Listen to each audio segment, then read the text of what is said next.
نہیں پتا میں زندگی کے کس مقام پہ کھڑی ہوں، لیکن میں جہاں بھی کھڑی ہوں وہاں مجھے صرف اللہ نظر آتا ہے۔ میری آنکھیں جب آسماں کو دیکھتی ہیں تو وہاں موجود اللہ پہلے سے کہہ رہا ہوتا ہے، ہم دیکھ رہے ہیں تمہارا بار بار آسماں کی طرف منہ کرنا۔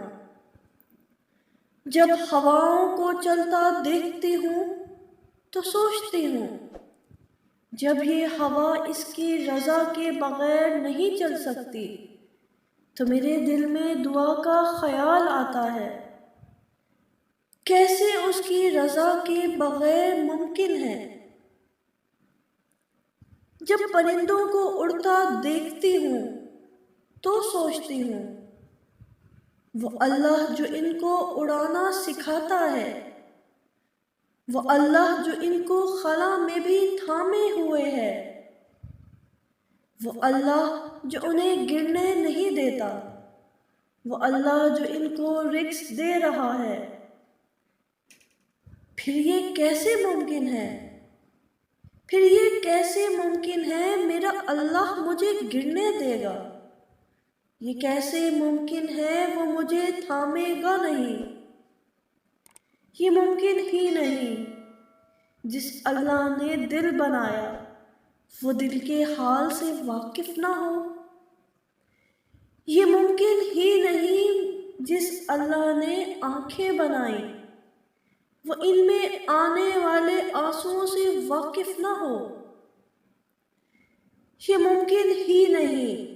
جس اللہ نے زباں بنائی وہ اس کے کپ کپانے سے واقف ہی نہ ہو۔ سب کچھ بھول جائیں گے لوگ، بس ایک دفعہ تم کچھ بن جاؤ بس۔ لگے رہو اپنی مثبت کوششوں میں ثابت قدمی کے ساتھ۔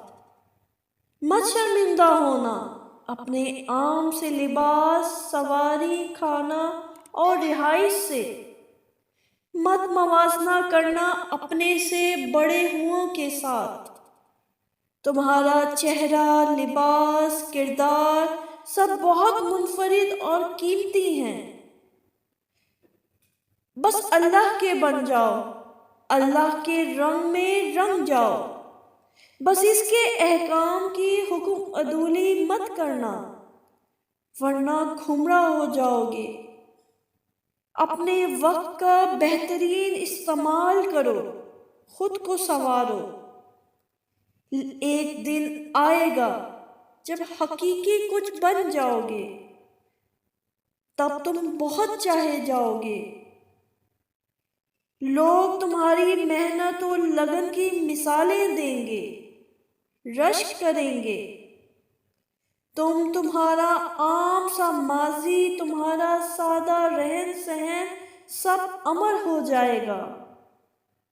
اسی لیے اپنے موجودہ حال پر پشیمانی چھوڑ کر، پیشانی کو سجدے میں رکھ کر سبحان ربی اعلیٰ پڑھتے رہو۔